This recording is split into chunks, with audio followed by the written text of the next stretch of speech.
The 12 Dancing Princesses. There was a king who had 12 beautiful daughters. They slept in 12 beds all in one room, and when they went to bed, the doors were shut and locked up, but every morning their shoes were found to be quite worn through, as if they had been danced in all night, and yet nobody could find out how it happened, or where they had been. Then the king made it known to all the land, that if any person could discover the secret, and find out where it was that the princesses danced in the night, he should have the one he liked best for his wife, and should be king after his death. But whoever tried, and did not succeed, after 3 days and nights, should be put to death.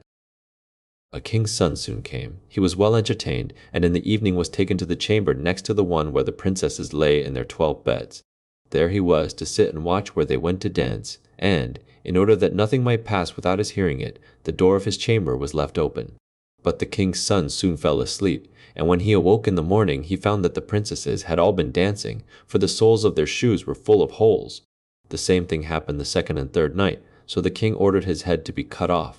After him came several others, but they had all the same luck, and all lost their lives in the same manner. Now it chanced that an old soldier, who had been wounded in battle and could fight no longer, passed through the country where his king reigned, and as he was traveling through a wood, he met an old woman, who asked him where he was going. "I hardly know where I am going, or what I had better do," said the soldier, "but I think I should like very well to find out where it is that the princesses dance, and then in time I might be a king." "Well," said the old dame, "that is no very hard task. Only take care not to drink any of the wine which one of the princesses will bring to you in the evening, and as soon as she leaves you pretend to be fast asleep." Then she gave him a cloak, and said, "As soon as you put that on you will become invisible, and you will then be able to follow the princesses wherever they go." When the soldier heard all this good counsel, he determined to try his luck, so he went to the king and said he was willing to undertake the task. He was as well received as the others had been, and the king ordered fine royal robes to be given him, and when the evening came, he was led to the outer chamber. Just as he was going to lie down, the eldest of the princesses brought him a cup of wine, but the soldier threw it all away secretly, taking care not to drink a drop. Then he laid himself down on his bed, and in a little while began to snore very loud, as if he was fast asleep. When the 12 princesses heard this, they laughed heartily, and the eldest said, "This fellow too might have done a wiser thing than lose his life in this way." Then they rose up and opened their drawers and boxes, and took out all their fine clothes, and dressed themselves at the glass, and skipped about as if they were eager to begin dancing. But the youngest said, "I don't know how it is. While you are so happy I feel very uneasy. I am sure some mischance will befall us." "You simpleton," said the eldest, "you are always afraid. Have you forgotten how many kings' sons have already watched in vain? And as for the soldier, even if I had not given him his sleeping draught, he would have slept soundly enough."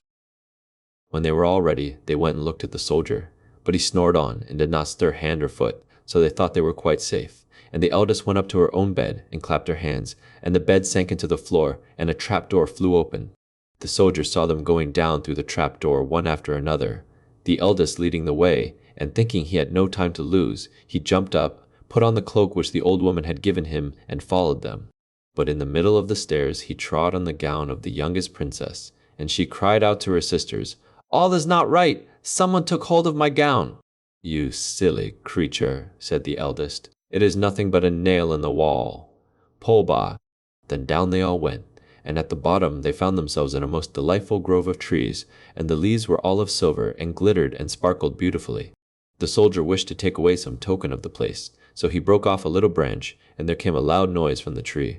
Then the youngest daughter said again, "I am sure all is not right. Did not you hear that noise? That never happened before." But the eldest said, "It is only our princes who are shouting for joy at our approach." Then they came to another grove of trees, where all the leaves were of gold, and afterwards to a third, where the leaves were all glittering diamonds. And the soldier broke a branch from each, and every time there was a loud noise, which made the youngest sister tremble with fear, but the eldest still said, it was only the princes who were crying for joy. So they went on till they came to a great lake, and at the side of the lake there lay 12 little boats, with 12 handsome princes in them, who seemed to be waiting there for the princesses. One of the princesses went into each boat, and the soldier stepped into the same boat with the youngest. As they were rowing over the lake, the prince who was in the boat with the youngest princess and the soldier said, "I do not know why it is, But though I am rowing with all my might, we do not get on so fast as usual, and I am quite tired. The boat seems very heavy today." "It is only the heat of the weather," said the princess. "I feel it very warm, too." On the other side of the lake stood a fine illuminated castle, from which came the merry music of horns and trumpets. There they all landed, and went into the castle, and each prince danced with his princess, and the soldier, who was all the time invisible, danced with them too, and when any of the princesses had a cup of wine set by her, he drank it all up, so that when she put the cup to her mouth it was empty. At this, too, the youngest sister was terribly frightened, but the eldest always silenced her. They danced on till 3 o'clock in the morning, and then all their shoes were worn out, so that they were obliged to leave off. The princes rowed them back again over the lake, but this time the soldier placed himself in the boat with the eldest princess, and on the opposite shore they took leave of each other, the princesses promising to come again the next night.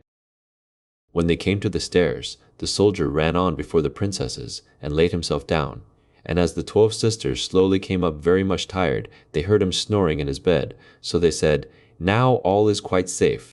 Then they undressed themselves, put away their fine clothes, pulled off their shoes, and went to bed.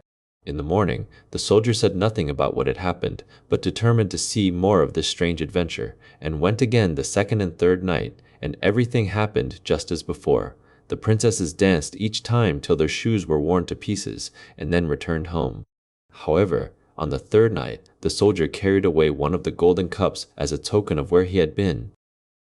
As soon as the time came when he was to declare the secret, he was taken before the king with the 3 branches and the golden cup, and the 12 princesses stood listening behind the door to hear what he would say.